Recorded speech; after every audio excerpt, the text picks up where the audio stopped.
Hi everyone, and welcome back to Bedtime with Tomi. This evening we'll be reading Chapter 11 from Dancing with the Royal. Clara's point of view. Clara's pulse beat wildly against her ribs as she stepped out onto the stage, her pointe shoes making a thunking noise against the stage's wooden floor. Her eyes traveled from the conductor holding the baton above his hand to the first two rows of audience members. The theater was dark. She could barely make out the eerie glow of their face as they applauded politely. They took their opening marks, and Anton nodded subtly to her. "Breathe," he whispered through his teeth. The conductor brought his baton down, signaling for the orchestra to play the opening measure of music. Inhaling sharply, she plastered a coy smile on her face and pushed up onto the tip of her toes. This was her time to enjoy the experience. From the wings, other dancers observed her and silently cheered her on. She fed off their energy. "I belong here. I have nothing to prove and everything to gain." She poured every ounce of contentment and all of her raw, wild emotions into her performance. Clara was Aurora, a princess who had been kept away from her parents for 16 years, faced an evil sorceress, struck a finger on a spinning wheel, and was awoken by her prince. All the trouble was behind her. This was Aurora's wedding day, a celebration of good conquering evil. Aurora and I have a lot in common. We've both experienced the same range of roller coaster emotions during a long, crazy day. Clara was halfway through the first section of the pas de deux. Mentally, she prepared herself for the upcoming fish dives. If done correctly, they always made the audience gasp and applaud just before the end of the first set of partnering. Just do it like we practiced. Clara held herself off balance, but trusted her much more experienced partner to guide her. She dived down and allowed Anton to lead her body onto his quad. The first two sets went just fine.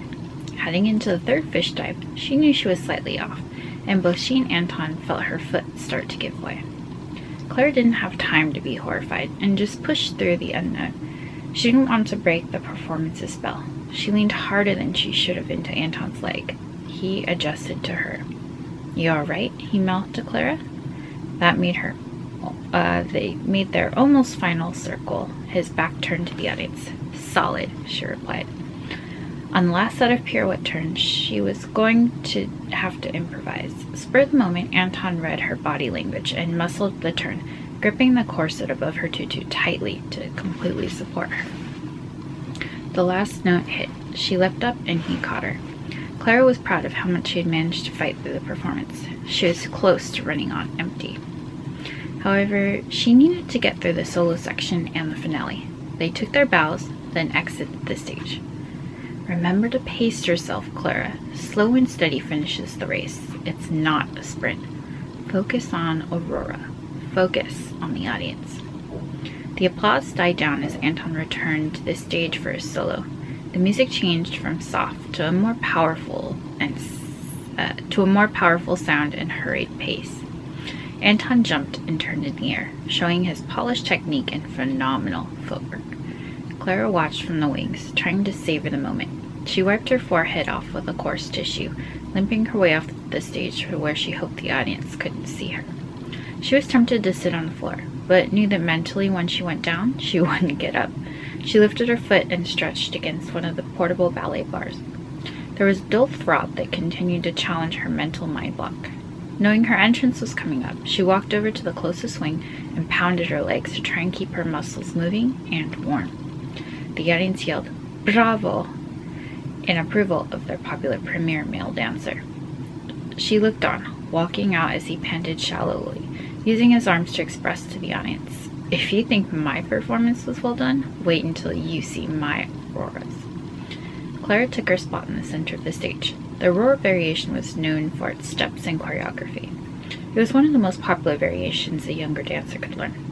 Digging deep, Clara refocused once again, using her childhood dream of performing on the Westminster Ballet's stage as her inspiration. Just breathe and listen to the plucking of the violins that lightens the music. It was just under a minute, and it was all over.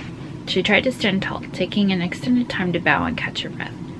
Anton re-entered the stage. They began the final ending sequence of the variation.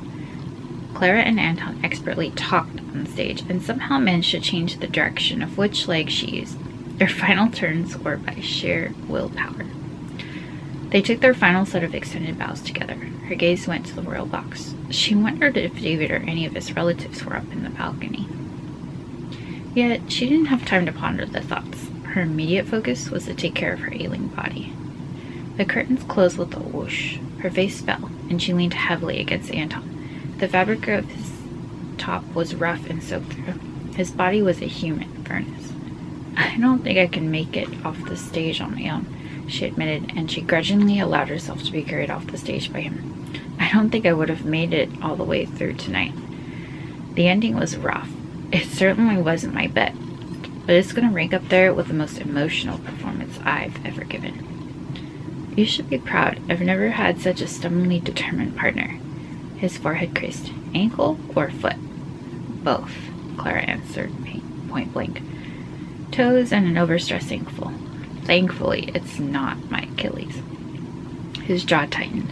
"That's an injury I'd never wish on anyone. It took me 2 seasons to make it back onto the stage." Both dancers looked down and could see that her foot was swelling through her tights. I'm gonna take you up to the physio room. We have a brilliant medical staff that can help you make you more comfortable." "What about the finale?" "I think I can manage one more go." Clara attempted to wiggle out of Anton's arms. "No, you're finished for the evening.